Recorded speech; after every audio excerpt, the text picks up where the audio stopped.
world lost one of its last true stars. Yesterday, Dame Angela Lansbury died in her sleep at her home in L.A. at the age of 96. In a career that spanned 8 decades across the stage, movies, and television, she entertained millions of adoring fans of all ages. And we're honored to be joined now by the man who shared the Broadway stage with her in the classic musical Sweeney Todd. So this morning we welcome Tony Award winner Len Cariou. Thanks so much for being with us, Len. Yeah, it's my pleasure. Thank you. We're talking about really one of the legends of our time, and she's your friend, your colleague. How horrible to hear this news yesterday. Yeah, it was a sad day in the Cariou household, and I spent a little bit of time looking at Murder, She Wrote. Oh, yes. Reruns. And we had, this was one of the great artists of our time. She was the original triple threat. She could do just about anything. Yeah. And she was a great friend, a great artist, I think, and it was my pleasure to have been a good friend of hers. Yeah, I mean, Murder, She Wrote was a classic. It was such a good show. What was it like, though, for you? You know, not only do you have that personal connection to your friends with her, you were friends with Angela Lansbury, but you shared the stage with her in Sweeney Todd back in 1979. What was that like? That was awesome. We spent the entire year and a bit together.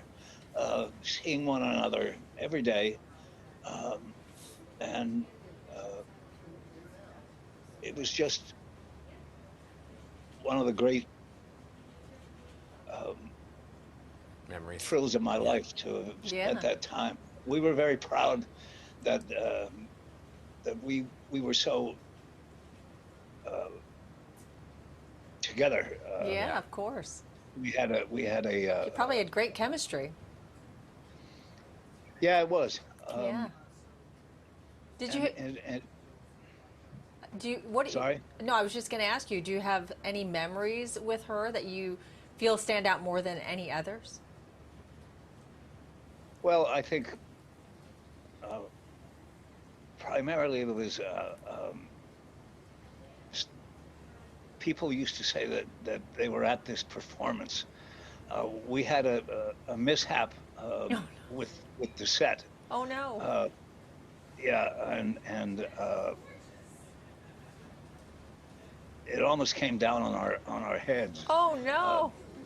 Yeah, the bridge that was above us on the set.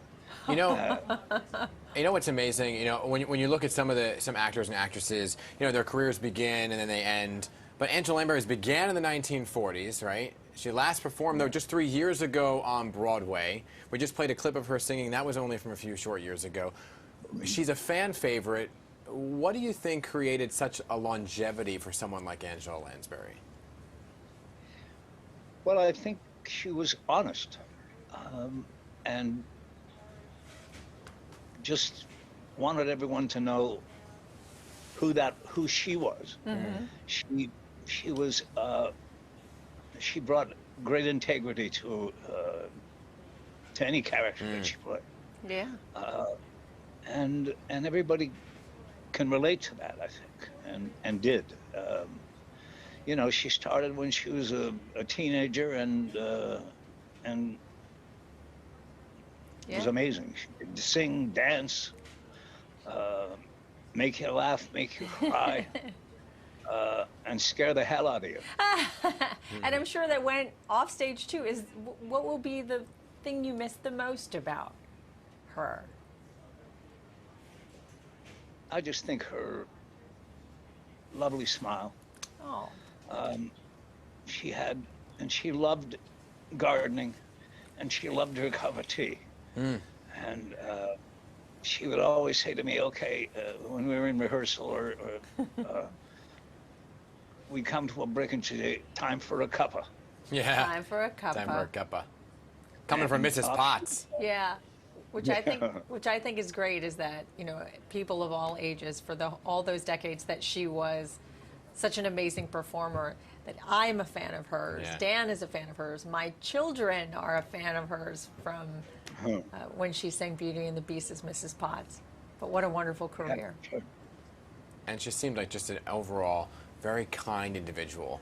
Like, you wanted to know her, you wanted to give her a big hug, right? It was one of the few times I've ever been starstruck. I don't get starstruck. When I was in the same presence of Angela Lansbury, I was starstruck. Len Cariou, thank you so much for your perspective, for your memories this morning of your friend, your dear friend Angela Lansbury. Thank you for being here. Thanks, Dan. Hazel, thank you. All right, take care.